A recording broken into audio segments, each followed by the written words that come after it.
امہات المومنین کے فضائل و مناقب، یعنی یہ امہات المومنین یا رسول اللہ صلی اللہ علیہ وسلم کی پاک بیویاں ہیں جو ایمان والوں کی مائیں ہیں، جن کی تعداد 11 ہے۔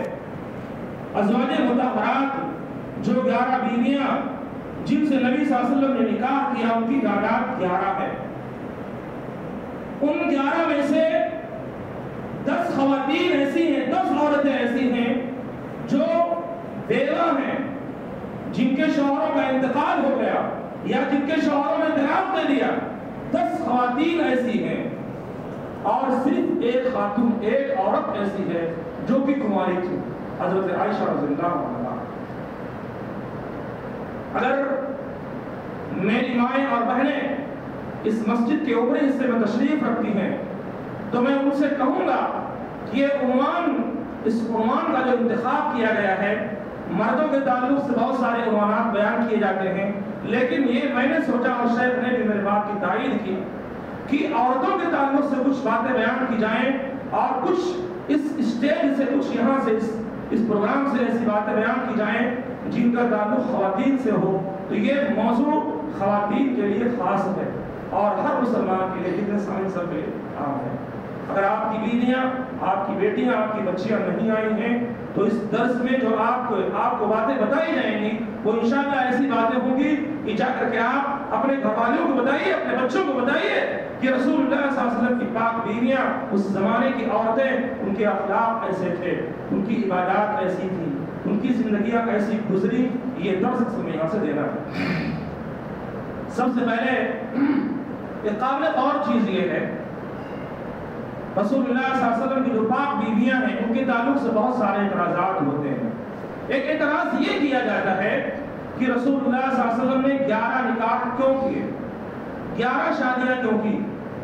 میرے خیال سے اس کا جواب دیا جائے تو پورا وقت ختم ہو جائے گا، لیکن میں صرف بہت ہی محدود وقت میں تھوڑا سا جواب دے انشاءاللہ میں بات آگے بڑھا رہا ہوں۔ پہلی بات یہ ہے کہ رسول اللہ صلی اللہ علیہ وسلم کی جو زندگی ہے یہ اس کے 2 حصے ہیں، ایک خانگی زندگی یعنی اندرونی زندگی اور ایک بیرونی زندگی۔ رسول اللہ صلی اللہ علیہ وسلم اپنے گھر کے اندر بھی رہتے تھے اور گھر کے باہر بھی رہتے تھے۔ تو جو آپ صلی اللہ علیہ وسلم کی خانگی زندگی ہے، جو گھر کے اندرونی مسائل ہیں، ان مسائل کو اگر ایک عورت بیان کرے تو کوئی انسان شاید نہ سنے کہ بھائی شاید اس کی بات جھوٹی ہو، لیکن اسی بات کو اگر اسی خانگی زندگی کو 11 10 9 عورتیں بیان کریں، بالکل بات صحیح ہے۔ اگر ایک ہی بات 11 عورتیں بیان کر رہی ہیں، 10 عورتیں، اس کا مطلب بات صحیح ہے۔ اسی طریقے سے ایک چیز یہ بھی ہے کہ کچھ مسائل ایسے ہوتے ہیں، کچھ مسئلے ایسے ہوتے ہیں جو عورتوں کے ساتھ مخصوص ہوتے ہیں، جن مسائل کو صرف عورتیں ہی بیان کر سکتی ہیں۔ ایک عورت اگر رسول اللہ صلی اللہ علیہ وسلم کے پاس مسئلہ پوچھنے کے لیے آئے اور اس کا جواب ایسا ہے کہ عورت ہی دے، عورت ہی کو دینا چاہیے، عورت ہی کی زبان میں دیا جائے، تو کیا وہ نبی صلی اللہ علیہ وسلم دے سکتے ہیں؟ اس لیے اگر ایسے مسائل درپیش ہوں، ایسے مسئلے پیش ہو جائیں تو وہ جواب رسول اللہ صلی اللہ علیہ وسلم اپنی بیویوں کو بتائیں اور وہ امت کی عورتوں تک پہنچائیں گے۔ ایک وجہ تو یہ بھی تھی۔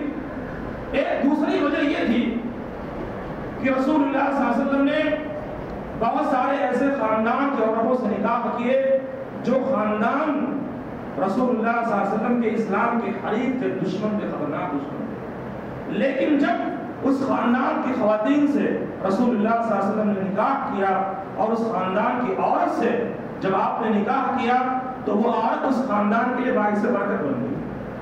حضرت جویریہ کے تعلق سے حضرت عائشہ نے کہا تھا کہ میں نے جویریہ سے بہتر اور جویریہ سے بابرکت عورت نہیں دیکھی۔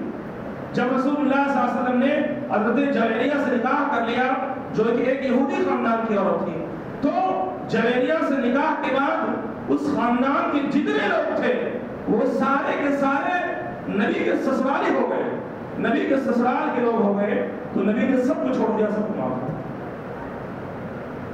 عزیزوں، اس قسم کی اور بہت ساری مثالیں ہیں۔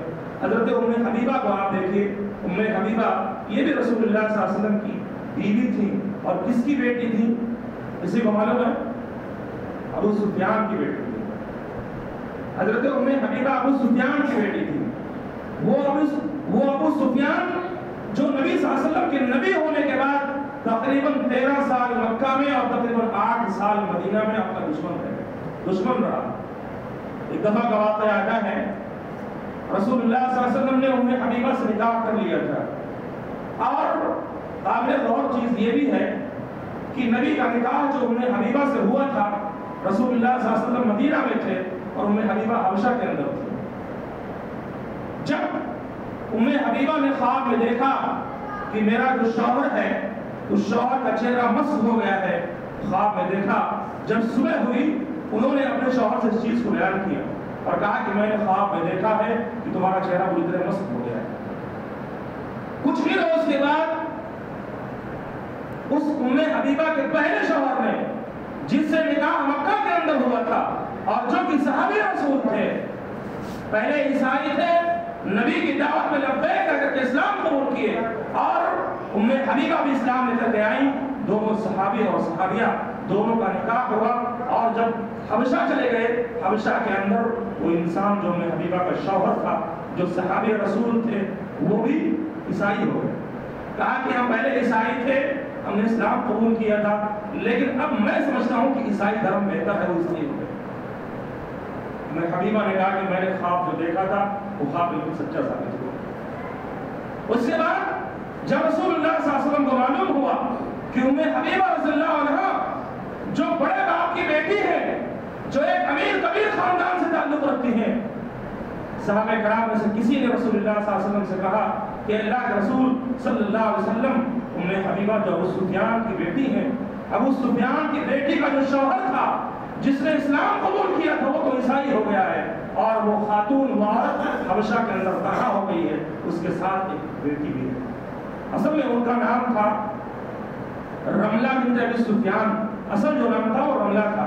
ام حبیبہ ایک کنیت تھی، ان کی بیٹی ایک تھی حبیبہ، وہ ام حبیبہ ہو گئی رضی اللہ عنہا. تو کہا کہ ام حبیبہ رملہ بنت ابی سفیان جو ابو سفیان کی بیٹی ہے، جو امیر کبیر باپ کی بیٹی امیر کبیر خاندان سے تعلق رکھتے ہیں، وہ حبشہ کے اندر بیوہ ہو گئی ہیں، اکیلی ہو گئی ہیں، تو آپ ان سے نکاح کر لیجیے. رسول اللہ صلی اللہ علیہ وسلم نے ایک صحابی رسول کو بھیجا، مدینہ سے حبشہ بھیجا اور حبشہ بھیج کر کے پیغام نکال دیا. یہ پیغام شاہ اسحمہ، شاہ جو حبشی تھا اس کا نام تھا اسحمہ، شاہ حبشی کے پاس جب یہ پیغام نکاح پہنچا کہ رسول اللہ صلی اللہ علیہ وسلم نے ام حبیبہ کو پیغام نکاح دیا ہے، پیغام نکاح بھیجا ہے اور ایک صحابی رسول کو دے کر کے بھیجا ہے، تو اسحمہ نے، شاہ حبشی نے اپنی ایک کنیز، ایک لوڈی کو ام حبیبہ کے پاس بھیجا اور کہا کہ جا کر کے ام حبیبہ سے کہو کہ تمہیں رسول اللہ صلی اللہ علیہ وسلم پیغام نکاح بھیجا ہے. ام حبیبہ خوش ہو گئی، ان کے پاس جو زیورات تھے، جو پیسے تھے، وہ سارے کے سارے اتار کے دے دیے. کہا کہ میں نے تو سوچا نہیں تھا کہ میرا نکاح رسول اللہ صلی اللہ علیہ وسلم سے ہو جائے گا اور میں آپ صلی اللہ علیہ وسلم کی بیوی بن جاؤں گی. شاہ حبشی اسحمہ، اس نے رسول اللہ صلی اللہ علیہ وسلم کا نکاح پڑھایا، ام حبیبہ کے ساتھ پڑھایا حبشہ کے اندر، اور وہاں سے ام حبیبہ مدینہ آئی. مدینہ پہنچنے کے کچھ دنوں کے بعد ام حبیبہ کے والد، ان کے ابا ابو سفیان، جس وقت تو مسلمان نہیں ہوئے تھے، ابو سفیان فتح مکہ کے موقع پہ امام کو اسلام کر کے آئے. ان کے اسلام لانے کے پہلے کا واقعہ ہے.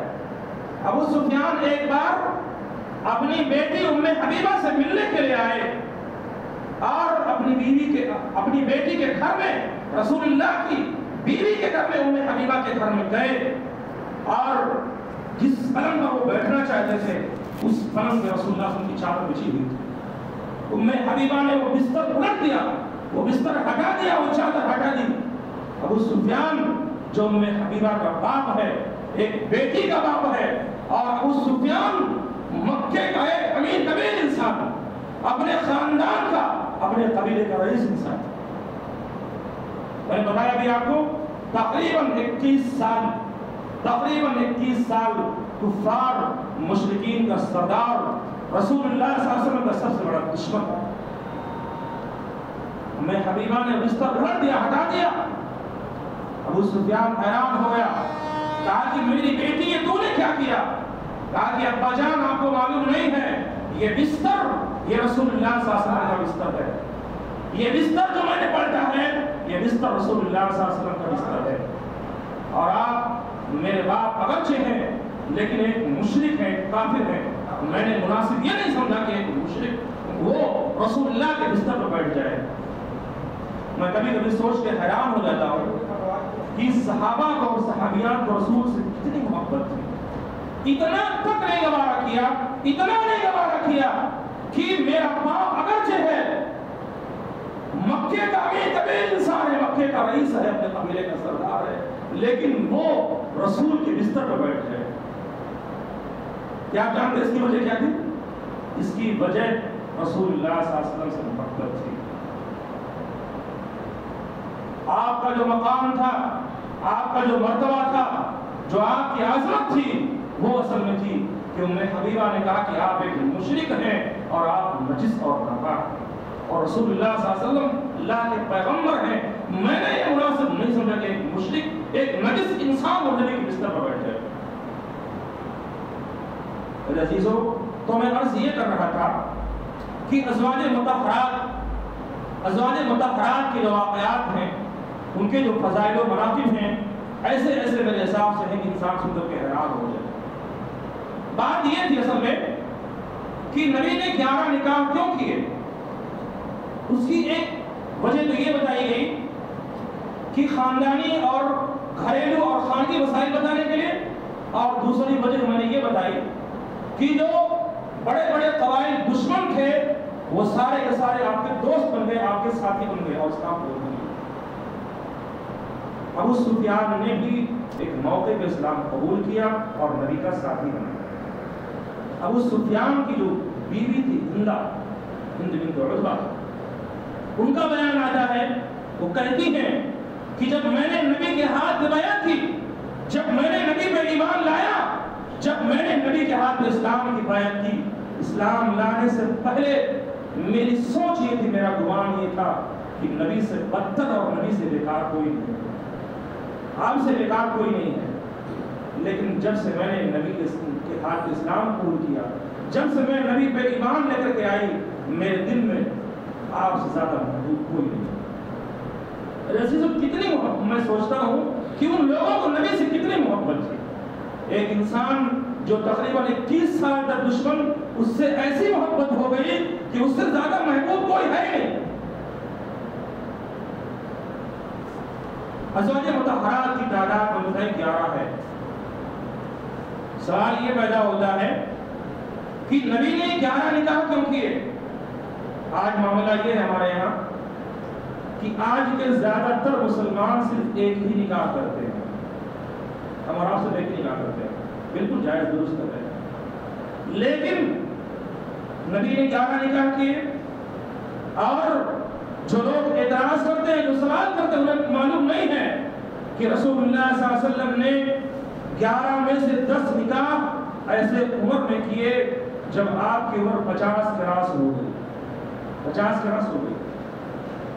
حضرت سودا بنت زمع اور حضرت عائشہ، ان دونوں سے نکاح آپ نے نبوت کے 10ویں سال کیا۔ حضرت خدیجہ جو کہ رسول اللہ صلی اللہ علیہ وسلم کی پہلی بیوی ہیں، رسول اللہ صلی اللہ علیہ وسلم نے خدیجہ سے نکاح کب کیا؟ کسی کو معلوم ہے؟ 25 سال کے عمر میں رسول اللہ صلی اللہ علیہ وسلم نے پہلا نکاح کب کیا؟ معترضین یہ بھول جاتے ہیں کہ اس رسول اللہ صلی اللہ علیہ وسلم نے، اس اللہ کے پیغمبر نے پہلا نکاح کس سے کیا؟ خدیجہ بنت خویلد سے کیا۔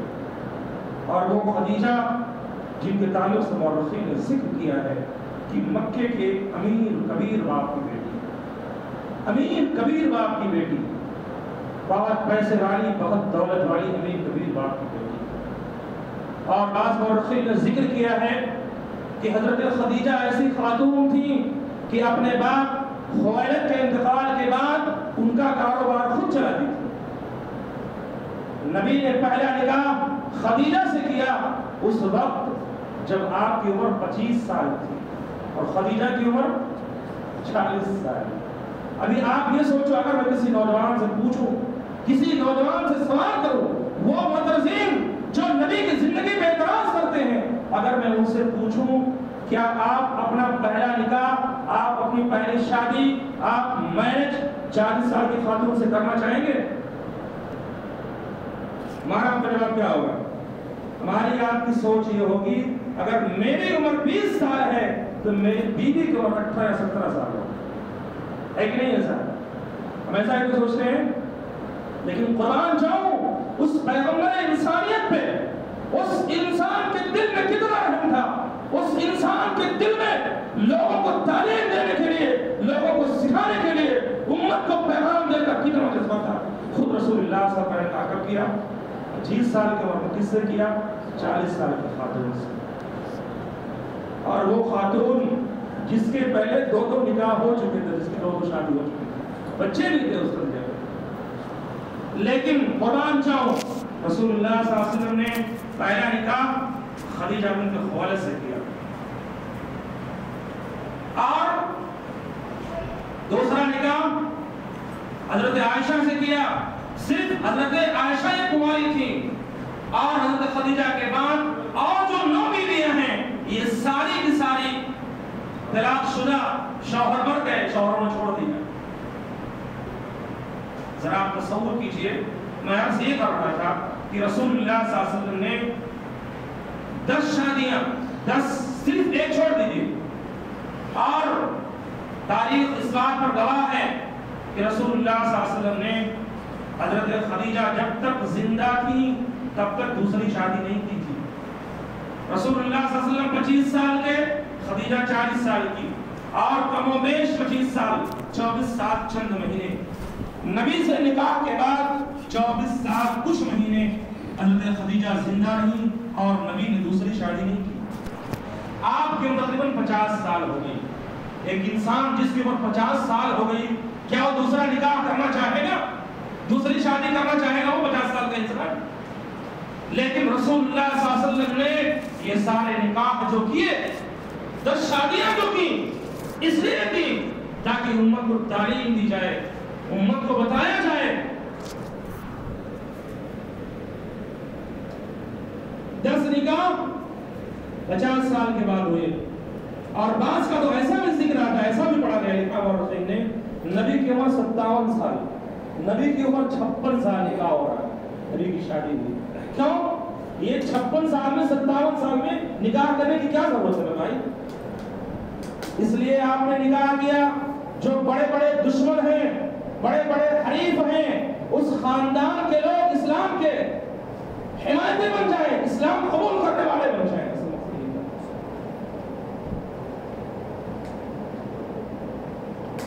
رسول اللہ کی 11 بیویاں. پہلی بیوی کون ہے؟ خدیجہ بنت خویلد کا. جب رسول اللہ صلی اللہ علیہ وسلم کا خدیجہ سے نکاح ہو گیا، نکاح ہونے کے بعد حضرت خدیجہ نبی کی صحبت میں رہ رہی ہیں، نبی کے ساتھ رہ رہی ہیں. نبی کی عمر 40 سال ہو گئی. 40 سال کی عمر میں جب اللہ نے آپ کو نبی بنایا، پیغمبر بنایا، آپ نبی بنائے گئے.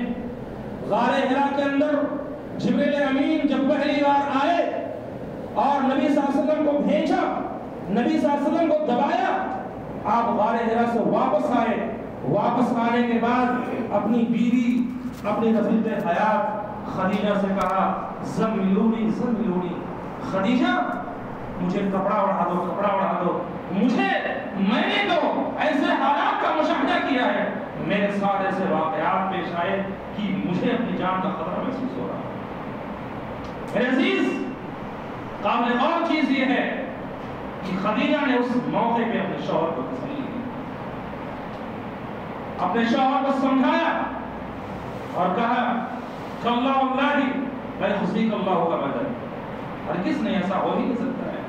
وہ انسان جو رشتہ داریوں کو جوڑتا ہے، وہ انسان جو پریشان حالوں کے کام آتا ہے، لوگوں کا بوجھ اٹھاتا ہے، اور جو مہمانوں کا حق ادا کرتا ہے، وغیرہ وغیرہ، یہ سارے کام جو کرتا ہے، وہ انسان برباد ہو جائے، اس کو اللہ برباد کر دے گا، ہو ہی نہیں سکتا ہے.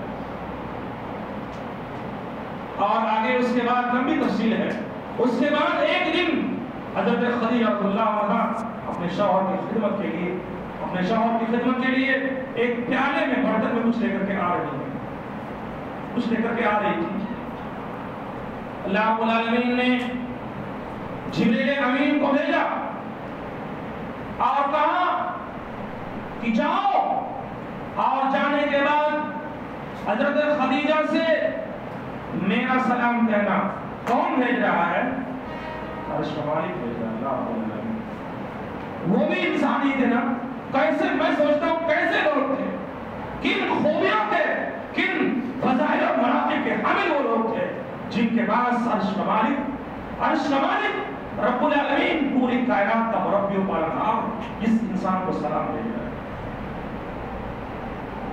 کہا کہ جبریل جا کر کے خدیجہ کو میرا سلام پہنچا دو، اور سلام اپنا بھی پہنچانا، صرف میرا نہیں، میرا بھی سلام اپنا بھی سلام، دونوں کا سلام پہنچا دینا.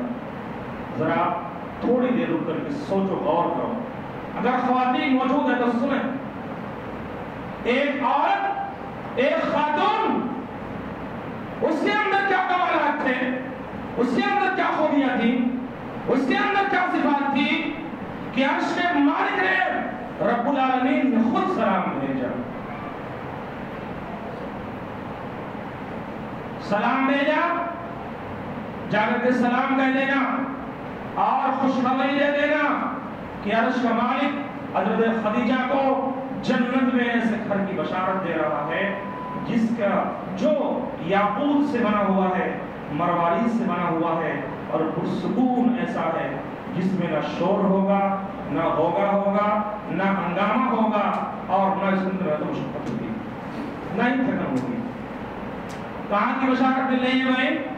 جنت کے محل کی بشارت مل رہی ہے.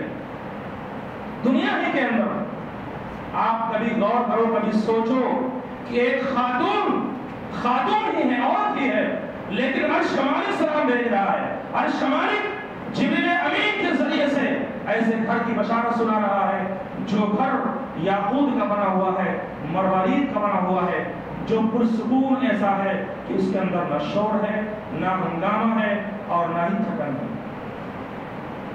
ہماری آپ کی سوچ کیا ہوتی ہے؟ ہماری آپ کی سوچ یہ ہوتی ہے کہ دنیا کی مشقتوں سے جب ہم تنگ ہو جاتے ہیں، اپنے کاروبار سے، بیاپاریوں سے، لین دین سے، چلو اپنے گھر میں چلتے ہیں.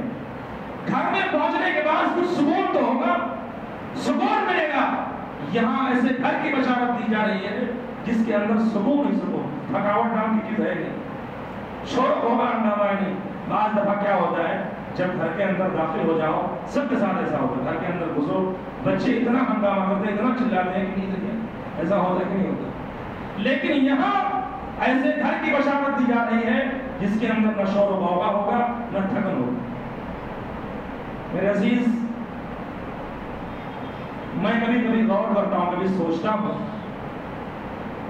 تو اس نتیجے پر پہنچتا ہوں، یہ حضرت خدیجہ کو جو بشارت دی جا رہی ہے، خدیجہ کس حالت میں تھی؟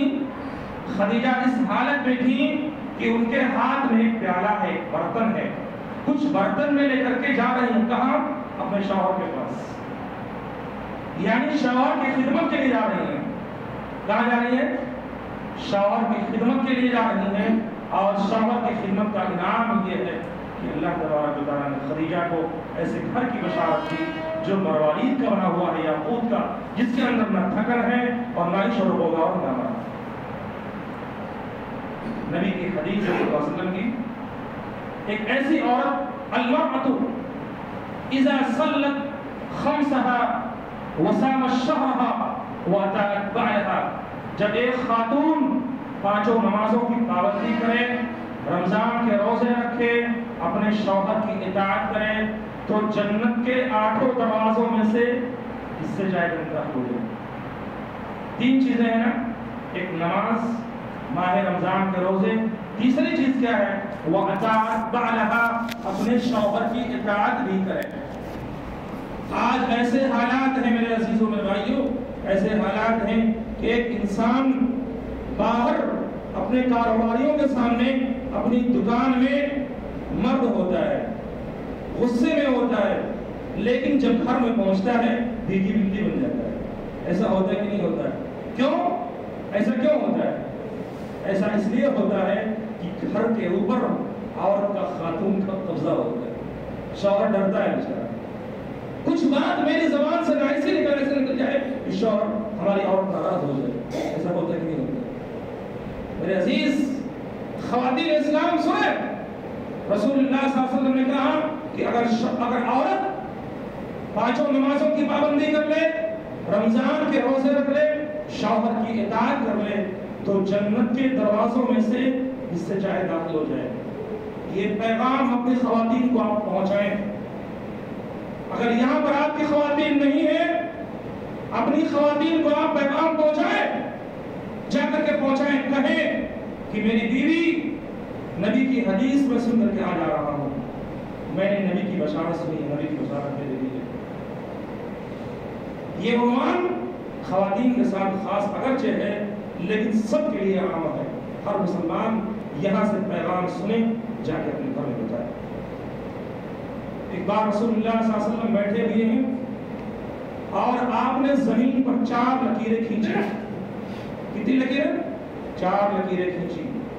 4 لکیریں کھینچنے کے بعد اپنے صحابہ سے پوچھا، اے میرے صحابہ، کیا تم جانتے ہو کہ ان 4 لکیروں سے کیا مراد ہے؟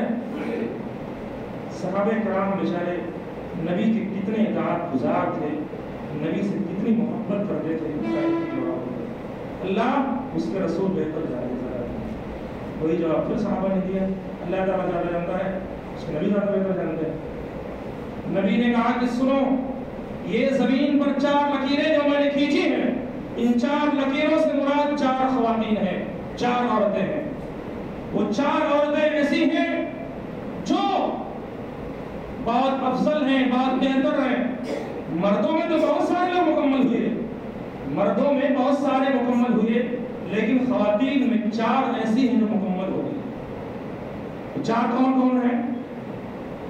2 سابقہ امتوں سے اور 2 امت محمدیہ صلی اللہ علیہ وسلم سے۔ 2 سابقہ امتوں سے حضرت آسیہ جو فرعون کی بیوی تھی، اور حضرت مریم جو حضرت عیسیٰ کی والدہ تھی۔ میں کبھی کبھی سوچتا ہوں، کبھی کبھی غور کرتا ہوں تو مجھے اس بات کا احساس ہوتا ہے کہ حضرت آسیہ علیہ السلام جو فرعون کی بیوی ہیں، کس کی بیوی ہیں؟ فرعون کی بیوی، ایک ظالم حکمراں، ایک ظالم بادشاہ کی بیوی، وہ ظالم بادشاہ جس نے صرف ایک بچے کو سن کر کے، اس نے سنا کہ ایک بچہ ایسا پیدا ہونے والا ہے جو تمہاری حکومت کا خاتمہ کر دے گا۔ ایک ایسا بچہ جو بچہ پیدا ہونے کے بعد تمہاری حکومت کا خاتمہ کر دے گا۔ فرعون نے نہ جانے کتنے بچے مروا دیے، لیکن اللہ کی قدرت دیکھیے، اللہ کی شان دیکھیے۔ وہ بچہ جس نے فرعون کی حکومت کا خاتمہ کیا، وہ بچہ اپنے گھر میں بنا، اپنے محل میں بنا۔ وہ بچہ کہاں بنا؟ وہ بچہ فرعون کے محل میں بنا، وہ بچہ فرعون کے دربار میں، فرعون کے محل میں بنا۔ اور سورہ قصص میں پڑھیں گے آپ کو پتا چلے گا، جب حضرت موسیٰ جوان ہو گئے، ہٹے کٹے ہو گئے، تونگا و توانا ہو گئے، ایک دن گھومنے کے لیے نکلے۔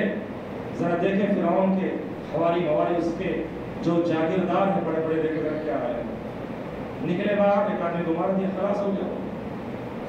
دوسرے کا پھر ملاقات ہوئی، اس کو بھی ہاتھ اٹھانا چاہ روک دیا گیا۔ ایک آدمی دوڑ آیا اور دیکھیے ایسا ہے کہ فرعون کے محل میں آپ کے خلاف بنا ہو رہا ہے، کہیں آپ کو مار نہ لگے، کہیں آپ کا قتل نہ ہو جائے، آپ یہاں سے بھاگ جائیے، وہاں سے نکل پڑے۔ کب؟ کس ماحول میں؟ جب آپ جوان ہو گئے، وَلَمَّا بَلَغَ أَشُدَّهُ، وَلَمَّا بَلَغَ أَشُدَّهُ، جب مضبوطی کو پہنچ گئے، ہٹا کٹا ہو گئے، نوجوان مضبوط نوجوان بن گئے، نکل گئے وہاں سے۔ میں عرض یہ کر رہا تھا کہ وہ بچہ جس کے بارے میں بتایا گیا کہ وہ بچہ فرعون کی حکومت کے خاتمے کا سبب بنے گا، وہ بچہ کہاں بنا؟ فرعون کے محل میں بنا۔ اللہ کی قدرت بڑی عجیب و غریب ہے، اللہ کی شان بڑی عجیب ہے۔ اللہ نے اس دشمن کو کہاں بالا؟ فرعون کے محل میں ڈالا۔ میں عرض یہ کر رہا تھا کہ حضرت آسیہ جو فرعون کی بیوی تھی، حضرت آسیہ نے اس ماحول میں اپنے ایمان کو بچا کر کے رکھا، اور حضرت آسیہ نے دعا کیا کہ میرے پروردگار اپنے بغل میں، اپنے پاس میں میرے لیے ایک محل تعمیر کر۔ کون دعا کر رہا ہے؟ حضرت آسیہ۔ سورۃ تحریم کی آیت ہے، دعا کر رہی ہے کہ اللہ اپنے پاس ایک محل میرے لیے بنا دے۔ رب ابن لی عندک بیتا فی الجنہ، رب ابن لی عندک۔ قابل غور چیز یہ ہے، یہاں پر سب کے لیے قابل غور بات یہ ہے کہ حضرت آسیہ نے جب اللہ سے محل کا سوال کیا، محل کا سوال بعد میں اللہ کی صحبت، اللہ کا پڑوس، اللہ کا قرب، اس چیز کا سوال کریں گے۔ رب ابن لی عندک، اللہ میرے لیے اپنے پاس، کس کے پاس؟ اللہ کے پاس، اللہ کی قربت، اللہ کا پڑوس، اس کا سوال پہلے کیا اور اس کے بعد گھر کا سوال کیا۔ یہ حضرت آسیہ ایک نمبر ہے۔ اور دوسری حضرت مریم جو حضرت عیسیٰ کی والدہ ہیں، یہ دو خواتین پچھلی امتوں میں سے ہے اور دو خواتین امت محمدیہ میں سے ہے۔ کون؟ کسی کو معلوم ہے؟ فاطمہ بنت محمد صلی اللہ علیہ وسلم اور ایک دوسری ہے حضرت خدیجہ۔ یہ دو خواتین اس امت محمدیہ میں سے ہیں۔ تو نبی نے کہا کہ چار لکیریں جو میں نے کھینچی ہیں، ان سے مراد چار خواتین ہیں۔ یہ چار خواتین جو مکمل ہو چکی ہیں، اور یہ چاروں خواتین جنتی خواتین کی سردار ہوں گی۔ میرے عزیز، میرے عرض کرنے کا مطلب یہ ہے کہ حضرت خدیجہ جو نبی کی پہلی بیوی ہیں، جن سے نبی نے پہلا نکاح کیا، اور وہ خوش نصیب خاتون، وہ خوش وقت خاتون جو نبی کے ساتھ تقریباً 25 سال رہی، کم و بیش 25 سال، 24 سال کچھ نہیں۔ نبی کی 11 بیویاں ہیں، نبی کی 11 بیویوں میں سے کوئی بھی بیوی ایسی نہیں ہے جس کو نبی کی 25 سال کی صحبت ملی ہو، صرف ایک ہی ہے، حضرت خدیجہ ہے۔ اس کے بعد حضرت خدیجہ وہ خاتون ہے جن کا نکاح نبی کے ساتھ ہوا، 25 سال ساتھ میں رہی۔ اس کے بعد حضرت خدیجہ کا انتقال، خدیجہ کی وفات بھی نبی کی زندگی میں ہوئی۔ نبوت کے 10ویں سال جب نبی کی عمر تقریباً 50 سال ہو گئی، خدیجہ کا انتقال ہو گیا۔ رسول اللہ صلی اللہ علیہ وسلم خود قبر میں اترے، خود نبی نے اس خاتون کی نماز جنازہ پڑھی۔ اور ایک اور خاتون ہے حضرت زینب بنت خزیمہ رضی اللہ عنہا، یہ بھی رسول اللہ صلی اللہ علیہ وسلم کی بیوی تھی۔ 11 بیویوں میں سے 2 بیویاں ایسی ہیں جن کا انتقال نبی کی زندگی ہی میں ہو گیا تھا، اور نبی کی وفات کے بعد جب نبی کی وفات کا وقت آیا تو صرف 9 بیویاں زندہ تھیں۔ 2 کا انتقال نبی کی زندگی میں ہو گیا، ایک خدیجہ اور دوسرے زینب بنت خزیمہ رضی اللہ عنہا۔ نبی کی بیویوں میں 2 بیویاں زینب نام کی تھی، ایک زینب بنت خزیمہ تھی اور دوسری زینب بنت جحش رضی اللہ عنہا۔ میرے عزیزو، میں عرض یہ کر رہا تھا کہ رسول اللہ صلی اللہ علیہ وسلم کی جو پاک بیویاں ہیں، رسول اللہ صلی اللہ علیہ وسلم کی زندگی میں آپ صلی اللہ علیہ وسلم نے ایسا ماحول بنایا تھا، ایسا ماحول قائم کیا تھا، اور نبی کی زندگی میں بھی اور نبی کی وفات کے بعد بھی ازواج مطہرات کے اندر ایسا میل جول تھا، ایسی رہائش تھی، ایسا حسن معاشرت تھا کہ آپ کی خواتین حیران ہو جائیں۔ آج ہمارے گھروں میں کیا ہوتا ہے؟ ہمارے گھروں میں ایسا ہوتا ہے کہ جہاں پر جیٹھ اور جٹھانی ہیں، جہاں پر دیور دیورانی ہیں، ساس سسر ہیں، نند ہیں، اتنی 4-5 خواتین جہاں پر اکٹھا ہوتی ہیں، وہاں پر ہفتے میں جھگڑا تو ہوتا ہی ہوتا ہے۔ قرآن جاؤ میں امہات المومنین پر، ازواج مطہرات پر، رسول اللہ صلی اللہ علیہ وسلم کی تعلیم پر، رسول اللہ صلی اللہ علیہ وسلم نے ان خواتین کو کیسی تعلیم دی تھی، رسول اللہ صلی اللہ علیہ وسلم نے کیسا ماحول بنایا تھا کہ وہ خواتین آپس میں سوگن تھی،